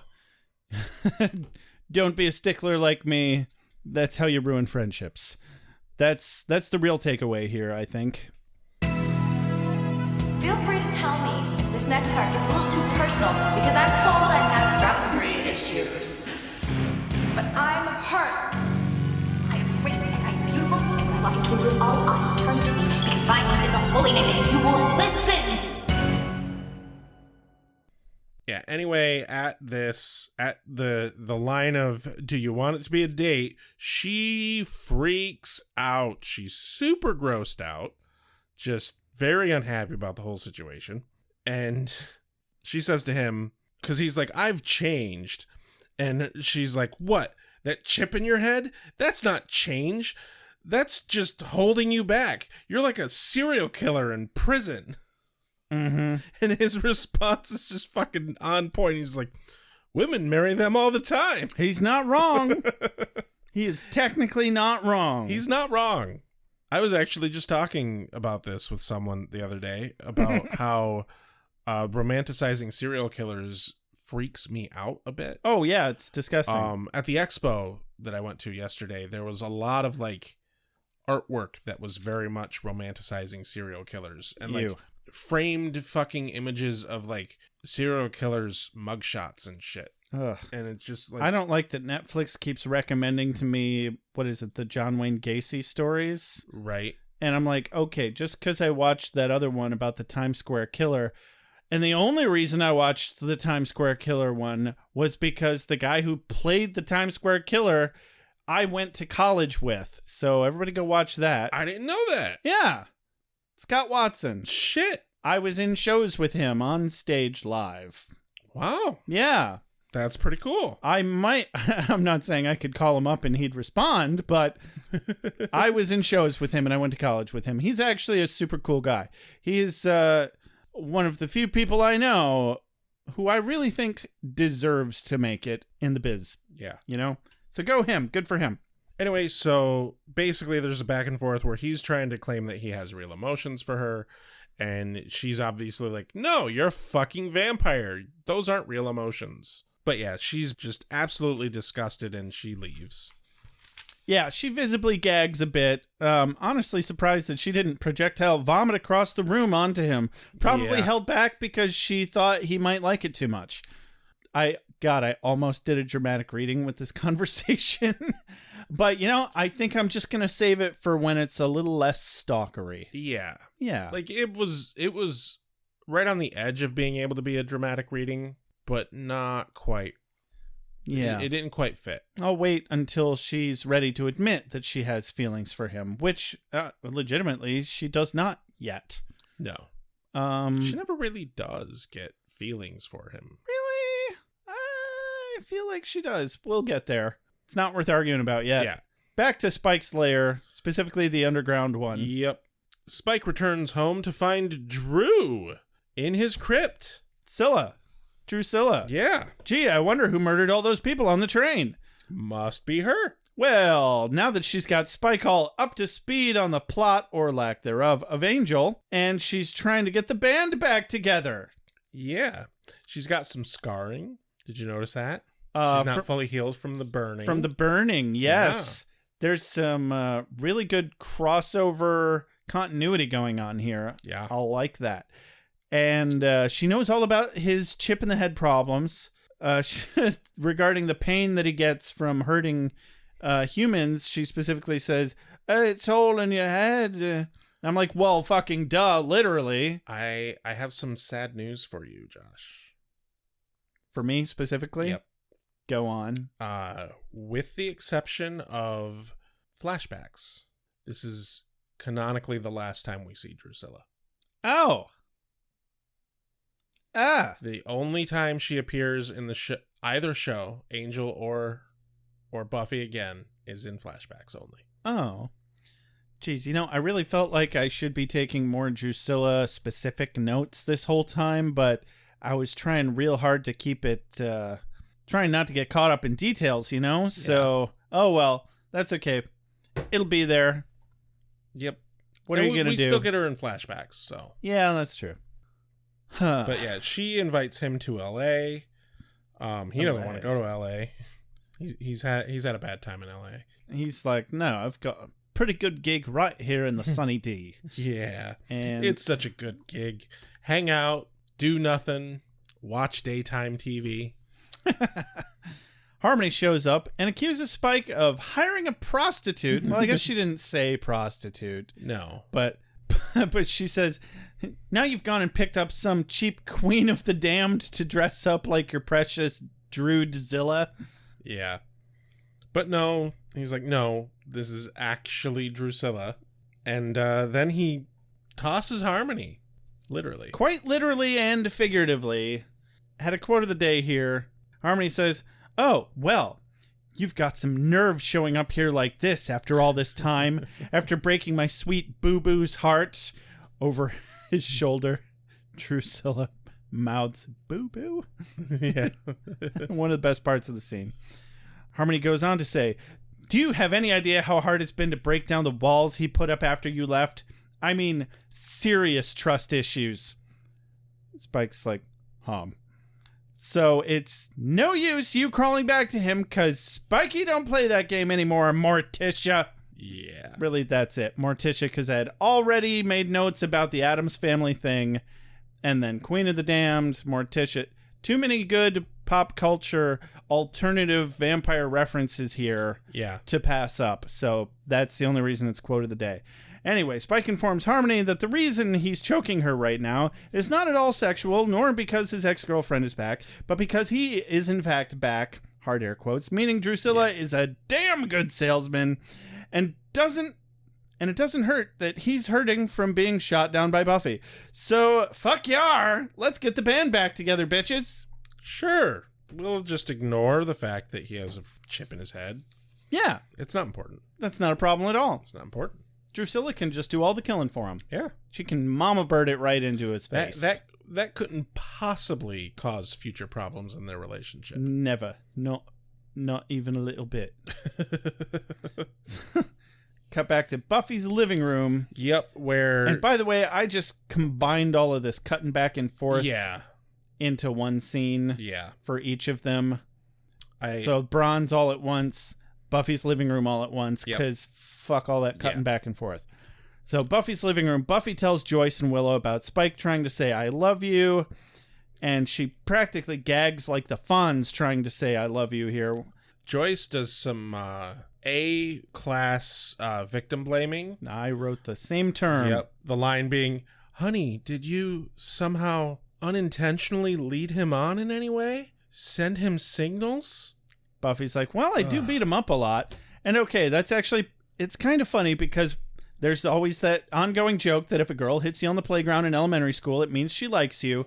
And it's usually true, but... It's still a fucking terrible line. Yeah, it's cringy. I cringed. Yeah. I cringed a little. And, well, hey, it was the 90s. Well, no, it was the early 2000s. Yeah. Same thing. Willow gives solid, important advice here. She tells Buffy, well, first she's like, well, you shot him down, right? And she's like, well, I think so. And I mean, I thought she did. I think she's second guessing herself a little much. Yeah, here. But Willow's advice is like, no, you need to talk to him again. You need to make sure you fucking put your foot down and it is 100% perfectly clear that you are not interested and that is not an option. Yeah, you got to go back prepared for this kind of shit. Because, yeah, when you get all upset like that, it is hard to remember things clearly. But then she heads out to the bronze. Yeah, so we cut well, to... no, she heads out to go talk to Spike. She does. Yep. And we cut to... the bronze, where Spike and Drew do some super hot couples hunting. Yeah. They pick this couple up on the catwalk that are making out, and they tag team them, but Drew does all the killing. Yeah. She snaps this girl's... It's kind of clever. It is a bit. Yeah. Because with all the loud music and the hubbub, nobody notices a thing. Nope. And she's so quick about snapping this girl's neck and tossing her over to Spike, it really just looks like they're swinging up there, you know? Yeah. And also, like, it completely bypasses his need for not feeling brain pain. I was fully expecting when he, after he felt like a solid minute of time to decide to vamp out, but he eventually does and then drinks from her. I thought it was absolutely brilliant that when they walked up onto the catwalk, Drew was vamped out and he wasn't. Oh, I didn't notice. Yeah. Okay. That it's very subtle, but like it interesting. Is very interesting character dynamic there. And I had a very hard time telling here. I was like, he doesn't feel like he's really back to me. Either that or he's really having to pull himself back from like 2 years of being subdued by this chip, you know? But he vamps out and he goes for it. And I honestly expected him to still get the chip pain. I don't remember if we specifically talked about this or not, but what is it that would trigger the chip? Like, I think we summed it up with the knowledge of intention of harming. And since she was already dead, there was no harm. She was just meat at that point. Yeah. So he was able to bypass that function of the chip. Yeah. Mm-hmm. I guess that works. Because I think if he were to like accidentally elbow somebody in the face, he wouldn't get shocked. It's all tapped into his intention and knowledge of harm.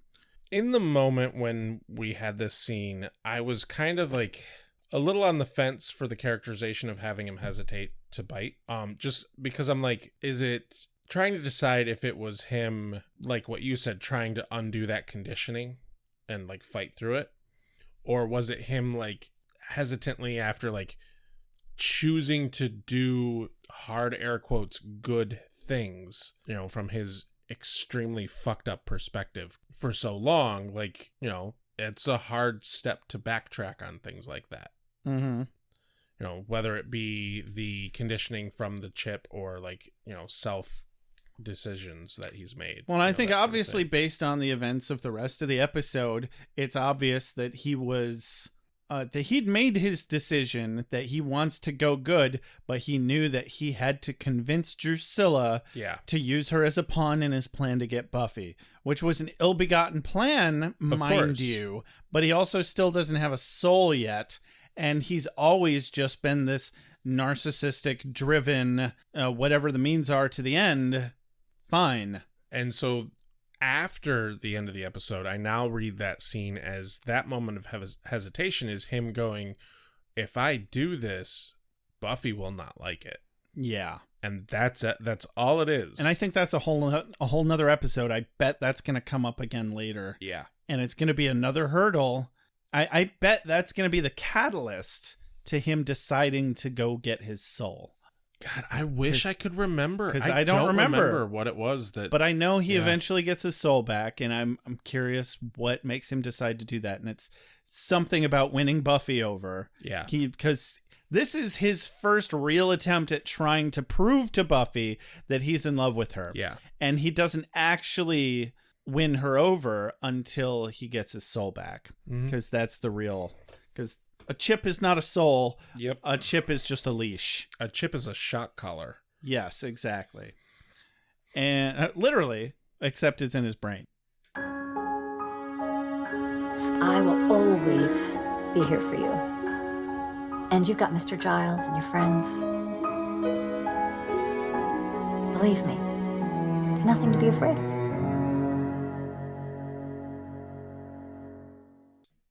We go to Spike's lair, where Buffy enters to find him, and he's not home. She goes a bit exploring and rummaging through his secrets and, what's behind the curtain.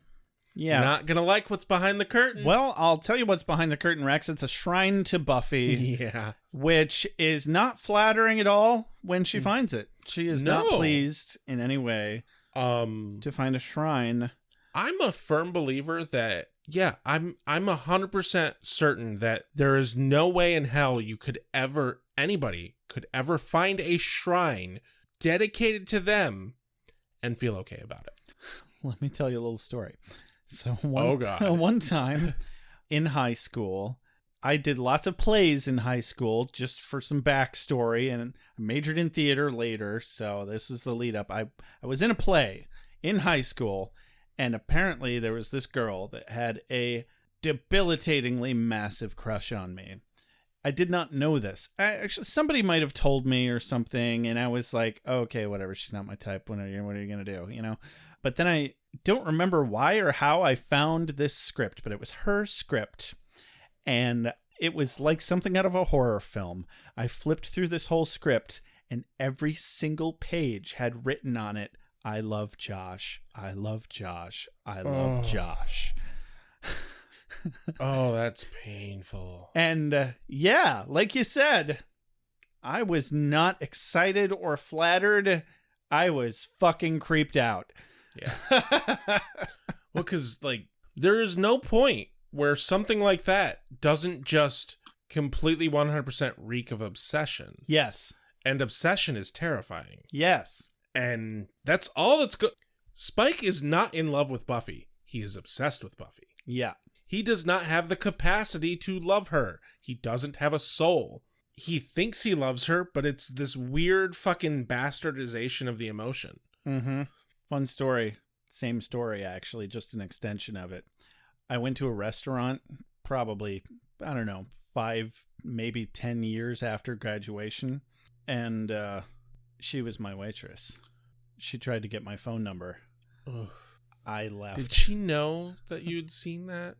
I don't know if she knew. I don't know what I did with that script. I just remember seeing it.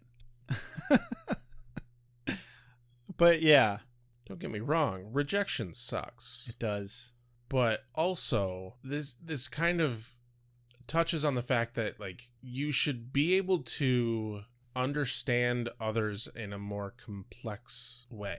Crushes and obsession tends to idealize a person.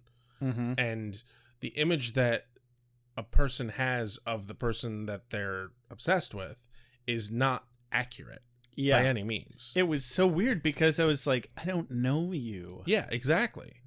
Who are you? That's one of the major differences between real attraction and obsession is real attraction takes knowing and understanding a person on at least some level. Mm-hmm. But when it's just obsession, you can't know a person and be obsessed with them like that.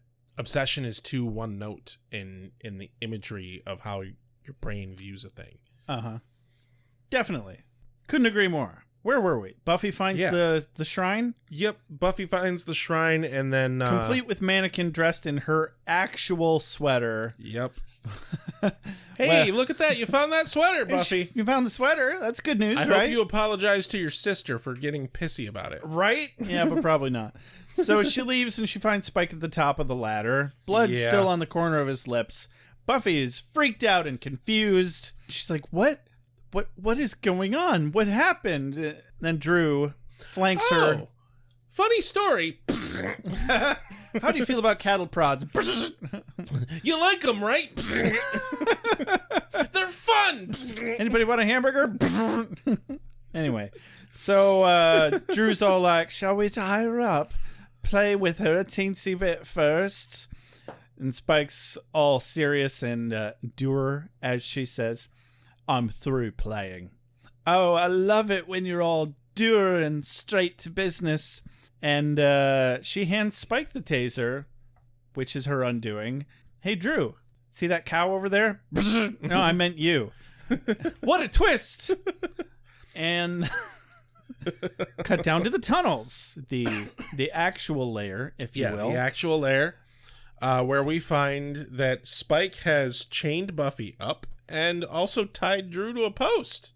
That is correct. And he now decides that he, to prove his love to Buffy, is going to kill Drew. Yeah, makes perfect sense to me. And, this man really loves bondage. I gotta give him that. I mean... Ex-girlfriend, prospective new girlfriend, who hates me? We're gonna have a good time, yeah? But the whole, blackmail... He's trying to blackmail Buffy into saying that she loves him. That's what it boils down to, absolutely. Because basically, his entire point is okay, I'm gonna kill Drew for you to prove that I love you, but if you don't say that you feel something back, I'm gonna let Drew go, and she can kill you. Yeah, and I'm like, you're tainting the waters there, buddy. That's not how that works. Yeah, and I mean, his whole point is that Drew was his everything at one point, so that it would be a big deal if he kills Drew, but yeah, and he practically falls in love with her all over again as he's over next to her explaining to Buffy how important she is to him. Yeah. He's like, she never stopped taking me to new depths. I was a lucky bloke just to touch such a black beauty. Honestly, his lines, this whole time he's talking about Drew, were fucking beautiful. I was he was a poet once. I was like, that's love. You are in love with Drew, maybe, but apparently, I mean, that not enough to override your obsession with Buffy. Right. But of course, Buffy's like, no, fuck you. Yeah. And Spike begins to rant about a big misogynist toddler-style hissy fit. That's a good way to put it. Blames Drew for leaving him, blames Buffy for not leaving him and driving him crazy. Says he's just going to kill them both, burn one and cut the other into tiny bits. I have put so many nice coins into you vending machines. Exactly. And then he calls them bints, which is perfect timing for him to be interrupted by an arrow to the back. I used to be an adventurer, and then I took an arrow to the back. Yeah. Shots fired by Harmony. Literally. Yeah. Harmony thought she could change him. Well, that was her first mistake. Yeah. Maybe he'd stop treating her like a dog if she just gave him more and more and more. But now she knows that he's the dog that needs to be put down, and them's fighting words. Fun fact, if you are in a relationship with somebody that you deem you ought to change, you don't want to be in a relationship with that person. Stop it. Don't do that. So, basically, Spike and Harmony start to fight. Then when they start to fight, Drew and Buffy start struggling against their restraints. Everybody starts throwing fists. Yeah. Drew breaks out of her ropes first. Yeah. Buffy really has no chance because she's in fucking steel cuffs. But her feet aren't chained, so that allows her to kind of fight back with her legs. Which she does a fairly decent job of. Well, yeah, because she's the goddamn Slayer, and that's what she does. Damn right. And after a fair bit of grappling, Spike knocks Harmony on her ass. Yep. Spike runs over to Drew, who's beating Buffy with a wooden board. And he tackles Drew to the ground to get her off of Buffy. He unlocks Buffy's shackles while Drew is recovering from the rather hard wallop that she took. Yes. Drusilla's just fucking done at this point. Yeah. She leaves on her final line being, "Poor Spike. Even I can't help you now." And that's it. And she fucks off. Yeah. Forever, except for flashbacks. Yeah. Apparently. And then, of course, Harmony's like, hey, you know what? Fuck you. I'm gone too. See this ass? You ain't never gonna see this anymore, except when I'm walking away. If I run into you later. But, then I'll probably, just back away. Because, boy, she's awkward. And also, fun fact, this is the last time we see Harmony on Buffy. Oh, no. She only appears on Angel from here Does she go to Angel? Yeah. I didn't know she went Eventually, to she becomes a regular guest. Oh, I didn't remember that. 5th season, I think. Neat. Good for her. I thought she got dusted relatively soon from after this. No? Huh. I'm glad they kept her that long. I didn't realize. Apparently, I guess she becomes a secretary at Wolfram and Hart or something. Yeah. Nice. But yeah, she's no longer to be seen on Buffy again. Oh, well. So yeah, this episode, harkens the loss of 2 characters. It's a big turning point for Buffy this episode. But yeah, Buffy being the last one there in the tunnels, well, she just goes ahead and heaves a fist right into Spike's face that surprisingly doesn't splatter his brains across the wall. But I bet it makes him feel like it had. Right? I bet he wishes it had. Yeah. Luckily, his fall was broken by his own shrine to the girl who just punched him. And we cut to the sidewalk. Yep, where they're walking down the street. Spike is following behind, doing his thing. Basically, she's trying to ignore him and just walk. Oh, come on, love. This doesn't change anything. You can't just walk away from this. It changes everything, and you need to fuck off until you get to another planet, and then keep fucking off until you get to the next planet, and then the next star system, and then Sagittarius A, and then Beagle Point. And you know what? Just fuck off to Andromeda from there. You know what? Vampires don't need oxygen. They can just fucking start flying.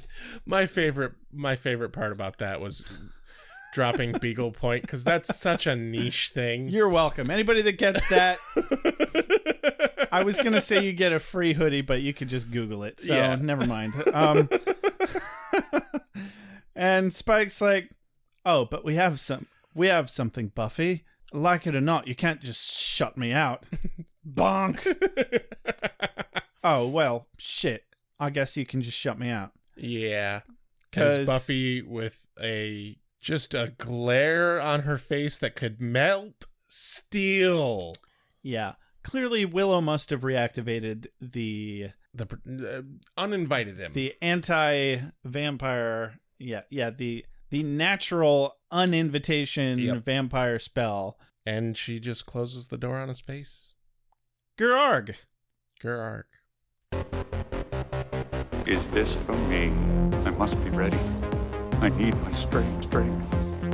Give me more! Nights I shall walk in the earth. Hold on. You've got something in your eye. Honestly, I kind of wish that there's a small part of me that wishes that this had been the end of that relationship. I'm not sure how I feel about that yet, because I don't really remember how it progresses from here. I do. I don't want it to be the end of Spike, because Spike is so fun. No, I definitely want Spike to stay in the show, but there's lots of feelings I have. Well, and you know there's what? an episode coming up that I'm just not going to be comfortable this with. This is one I bet I won't be either, but that's half the reason we're doing this podcast, is to look at it from a new adult, more woke feminist perspective as compared to the toxic product of the 90s that we were when we saw this show, where frankly I saw nothing wrong with the relationship between Spike and Buffy, and I liked it. I loved it, and I'm sure I won't now, and I'm gonna put it off onto the interwebs. Why? Because I got nothing better to do. I don't know if I really had any strong opinions of their relationship when I first watched this. Mostly because, I wasn't really in a space where I was digging that fucking deep into a TV show, Mm-hmm. I wasn't analyzing it and, thinking about it on a cultural stance or anything like that. I didn't really start doing that till not that long ago, really. Within the last 10 years was when I started really fucking actually digging into TV shows and paying more attention to how they're written in characterization and plot and all that. So, I probably wasn't that bothered by this progression either when I first watched it. Mm-hmm.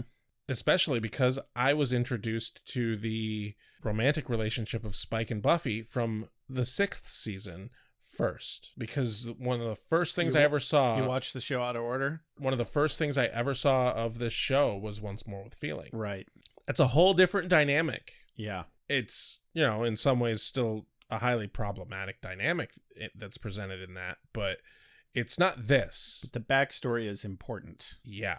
I am really interested to get to the 6th season when their relationship changes and starts becoming more, and seeing how I feel about that. Because right now, I'm really not that comfortable with it. Yeah, I don't see how it could possibly evolve in any kind of a healthy way.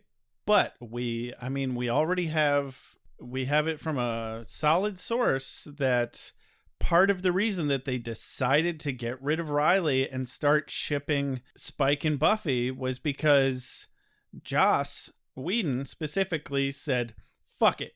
People don't like it when Buffy has a healthy relationship, because he legitimately thought it was healthy. So let's give them what they want.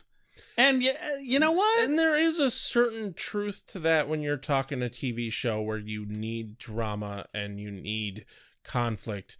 Like, yeah, people watch things like this to be entertained. But like, there is just a deeply uncomfortable reflection of the showrunners when you look at how they like, we need to build this romantic relationship between these two characters. And it's just this cringe. Yeah. However, I mean, I'm glad you explained it to me earlier that is what they were going for with this episode. They were like, no, stop liking that he's into her. Here, look how creepy it is. And we made it clear in no uncertain terms, not ironically. Yeah. Now, granted, it is an unacceptable. Granted, I don't know when that quote was from. There was no indication in what I saw that said when it was from. So who knows? You know, it could have been a week after the episode aired, or it could have been, 15, 20 years after the episode aired. Fuck if I know. But I gotta say, I'm not happy with this episode. I was not happy with it. It mostly made me uncomfortable. Yeah. But I mean, based on what you said, that sounds like what they were going for, which kind of makes it a success. However, yeah, in terms of entertainment, I did not get off on this episode. No. It wasn't particularly funny. It didn't make me go, oh, yeah, you go, girl. It didn't make me go, oh, but I really want Spike to hook up with her. Yeah. And nothing else was really of note that happened in this. The whole thing with Drusilla and the people dying on the train was not exactly a red herring, but the one moment that they worked for that just didn't even like hit the note they were going for was when Harmony's like, you're dumping me because she's back, and his line being, no, because I'm back. But he wasn't. Like, that whole scene is built to like have that moment, and that was written like it was supposed to be a moment where you're like, oh, Spike is back. I didn't feel it though. And you don't feel it at all. It feels so cheap. I don't know that we were supposed to feel it. He was just playing the room because he saw an opportunity to use it to get what he wanted. At this point in the episode, I was just so unentertained by him and his bullshit. Yeah. That like even if it was a purely sincere like I'm back, I still think I would have been as uncomfortable with this episode as I was, because it's just like it's so tasteless. I felt I get what they were trying to go for, is make it uncomfortable and make it seem like Spike's bullshit is bad, but it also just felt like it was too much to me. I don't know. Yeah, I mean, you're not wrong, because I struggled to wonder what my opinion firmly would have been had you not told me that was the writer's intention. All I know is that with where this story arc is going is going to be kind of a struggle with me, and I know it's coming, and I'm trying to prepare for it as best as I can, but it's going to be rough. The best I can say, it's going to be rough. The best I can say is it's character progression for Spike.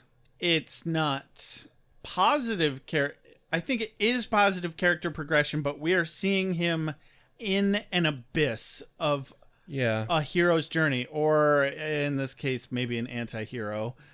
In a legitimate plot arc for this character, he is in an abyss. He is at a low point. He is at even if it's not a low point, it's an extraordinarily uncertain point. Yeah. He does not know what the fuck is going on inside his head. He's just trying to follow his heart.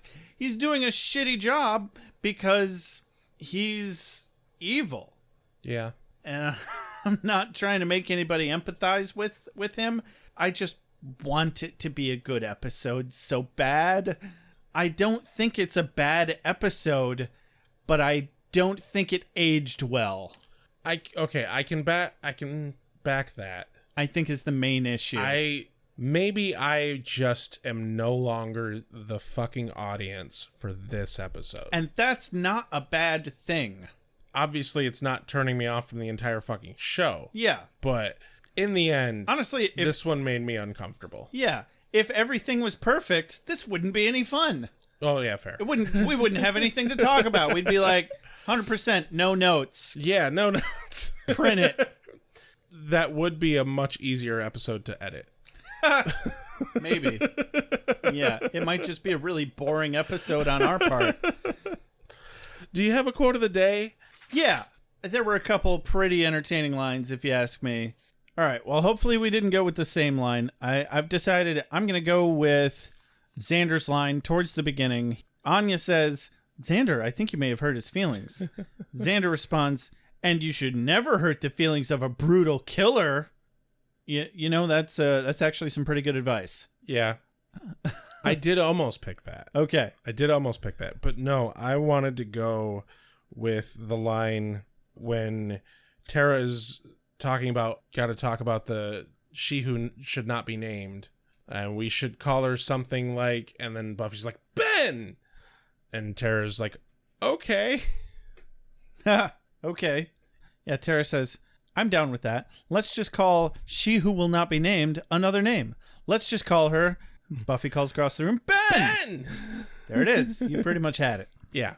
It's not a particularly clever wordage or anything like that. I just thought it was perfectly well delivered for the fact that it's her. It's where the joke was. Yeah. They got it. They fucking nailed it. Definitely. And it lent well into Spike being jealous. Yeah. It really lended itself well to the big bad plot arc and to the arc of this current episode and the slightly lesser arc of shipping Spike and Buffy. Yeah. So good quote, I think. Definitely. That's fun. So this has been another episode of Beer with Buffy. Don't forget to like us on Facebook, follow us on Twitter. If you'd like to help our podcast grow, the number one way that you can do that is with an iTunes review. If you do that, we will read it on the air. And hey, when we get up to 75 reviews, we will draw for another hoodie. So give us a review and you can be in that. Yeah, you can be as popular as Cubby the Seal. Yeah. Wearing your new Beer with Buffy merchandise. Yes. For free. If you would like to support our show financially, you can do so a couple of ways. The main way is through Patreon, just by giving us your money, which we would greatly appreciate. And, you'll be in the ranks of executive doodle-doos. If you would like to exchange that money for goods and or services, though, you could do that at our store, beerwithbuffy.com/shop. If you'd like to get in touch with us, you can email us, beerwithbuffy@gmail.com, or give us a call via our voicemail at 269-743-0783. As always, thank you to JJ Treadway for our opening closing transition music. This has been Beer with Buffy. I'm Rex. I'm Josh. Have a great night. Keanu Speed, Rex. Rage be with you. You are the Slayer. Lives depend upon you. I make allowances for your years, but I expect a certain amount of responsibility, and instead of which you enslave yourself to this cult. You don't like the color?